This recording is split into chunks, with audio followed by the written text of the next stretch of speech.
मुंबईला लागून असलेल्या मीरा भाईंदर शहराने गेल्या दशकात विकासाची मोठी झेप घेतली आहे। रिअल इस्टेट क्षेत्रात या शहराने वेगाने प्रगती करत गगनचुंबी इमारती आणि मोठे प्रकल्प उभे केले आहेत। मात्र या विकासाच्या चकाकीमागे एक गंभीर आणि धोकादायक वास्तव दडलेलं आहे। शहरातील मोकळ्या भूखंडांवर अनधिकृत बांधकामांचे जाळे वेगाने पसरत असून तात्पुरत्या स्वरूपात उभारल्या जाणाऱ्या ताडपत्री, बांबू आणि पत्र्यांच्या शेड आता मोठ्या व्यावसायिक वापरासाठी वापरल्या जात आहेत। यामध्ये फर्निचर गाळे, रासायनिक गोदामे, हॉटेल्स, गॅरेज आणि लघु उद्योग मोठ्या प्रमाणावर सुरू झाले आहेत। मात्र ही सर्व बांधकामे कोणतीही अधिकृत परवानगी न घेता आणि अग्निशमन नियमांकडे दुर्लक्ष करून उभारली जात आहेत। गेल्या काही महिन्यात मीरा भाईंदर शहराने आगीच्या भीषण घटनांचा सामना केला आहे। या घटनांमध्ये शॉर्ट सर्किट आणि अनधिकृत वीज जोडण्या हे प्रमुख कारण असल्याचं समोर आलं आहे।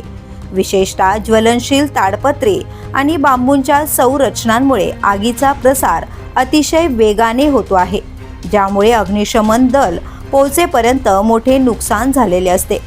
अलीकडील आगीच्या घटनांमध्ये 2 निष्पाप शाळकरी मुलांचा दुर्दैवी मृत्यू झाला असून अनेक कुटुंबांचे आयुष्य धोक्यात आले आहे। या घटनांनंतर नागरिकांमध्ये तीव्र संताप व्यक्त होत असून प्रशासनावर प्रश्नचिन्ह उपस्थित केलं जात आहे। महापालिकेने अनधिकृत बांधकामांवर कारवाईची घोषणा केली असली तरी राजकीय दबाव आणि पाठबळामुळे ही मोहीम थंडावल्याचं चित्र दिसतंय। त्यामुळे पुन्हा एकदा शहरातील सुरक्षिततेचा प्रश्न ऐरणीवर आलाय। नागरिकांची मागणी आहे की ही बांधकामे पाडली नाहीत तर किमान प्रत्येक ठिकाणी फायर ऑडिट अनिवार्य करण्यात यावे। अग्निशमन उपकरणे, आपत्कालीन मार्ग आणि पाण्याची व्यवस्था यांची सक्तीची अंमलबजावणी करावी अशी अपेक्षा व्यक्त होते। मीरा भाईंदरचा विकास वेगाने होत असला तरी सुरक्षिततेचा अभाव आणि अनधिकृत बांधकामांचे वाढते जाळे भविष्यासाठी गंभीर धोका निर्माण करत आहे। द पोलीस न्यूजसाठी अनिल शिरसाट, मीरा भाईंदर।